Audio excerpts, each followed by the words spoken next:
महिनाभर तेच तेच तेच ऐकून ऐकून कटाळा आलाय मला. मला माझी वाटणी पाहिजे एवढंच कळतंय. अरे माझ्या लेकरा, गेल्या 4 पिढ्यात वाटणी ह्यो सोबत मी या वाड्यात कवा निघाला नाही. आईला पुन्हा आपलं तेच. आव आई काय म्हणते त्याचा जरा तरी विचार करा. हे गप्पे, उगा चोंबडेपणा करू नकोस. आई, मला माझ्या मनासारखं जगायचंय. तुमच्या ताटाखालचं मांजर होऊन राहायचं नाही मला. ऐकलं? त्याचं कान कोणीतरी फुकलं असणार. ए, माझं कान फुकायला मी काय कोणी पोर नाही. मला सरळपणानं वाटणी मिळणार नसल तर कोर्टात जावं लागल. जा बाबा जा, तुला शिकवलं त्याचं चांगलं पांग फेडलं. घरादाराप्रमाणे माझं बी तुकडा करा म्हणजे सुटल मी यात ना. तुम्ही वाटणी करणार का नाही सांगा. मला आत्ताच्या आत्ता निकाल पाहिजे. एवढाच भोग राहिला होता भोगायचा.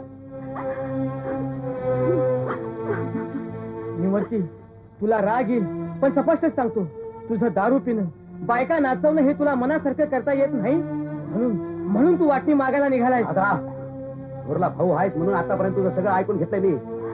तुझ्या जागी जर दुसरं कोणी असतं ना, तुला रडायला काय झालं? नवरा मी याला काय तुझा घरात नाही यशवंत, आता नाही सोसवत मला. आई तू रडू नकोस. दादा, बऱ्या बोलानं मला वाटणी मिळणार नसेल तर पुढं काय करायचं ते मला बी समजतंय. उगाच कोरड कचरा करून अब्रू जाण्यापर्यंत होऊ दे त्याच्या मनासारखं. करून टाक वाटण्या.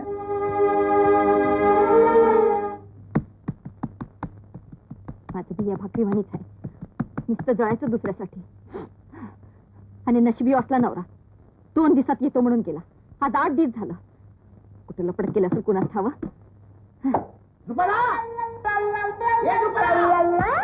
नाव घेतलं ते आपटतंय. आलं वाटतं 4 गाव चौकीर डपून. द्रुपदा बोंबलं तरी बघणार नाही. मी कोणाला विचारतोय? फुकणीला?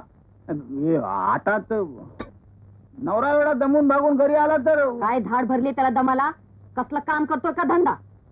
माझ्याकडे बघ तरी. तुमच्याकडे बघून काय पोट भरणार आहे माझं? हे बघ काय आणलंय तुझ्यासाठी. अरे जायला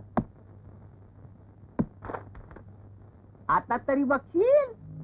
माझ्यासाठी आणलं का? नाही तर काय म्हशीसाठी. एवढ्याला काय होतंय? हे बघ खूप बया. अगं बया. आणि हे बघ अरे माझे देवा. आ, कारभारी, आता काय म्हणू तुम्हाला? मला एकदा तुमचं मुक्काच घ्यावं असं वाटतं या. घेऊन टाक पटकन, कोण बघत नाही तुझं. पण काय हो कारभारी, काय इतक्या समध्या वस्तू तुम्ही कुठून आणि कशा आणल्या त्या पिशवीत काय कुठं आहे? काय हे काय होतं तेवढं समजा देऊन टाकलं ना. हा नवं मग? त्या या पिशवीत होय? या पिशवीत नाम्याच्या पटक्याचा रंगवायला दिलेला सासरा आहे. म्हणजे नाम्याच्या सासऱ्यानं रंगवायला दिलेला पटका आहे. पण ही मात्र लोकशाहीने आपल्याला दिलेली प्रेमाची भेट आहे बरं काय. असं व्हय? हा, मला माहितच नव्हतं तुमची लोकशाही इतकी चांगली आहे म्हणून. तर पण कशा काय भेट दिली? काय म्युन्सिपाल्टीच्या निवडणुकीचा धडाका चालला ना तालुक्याच्या गावाला.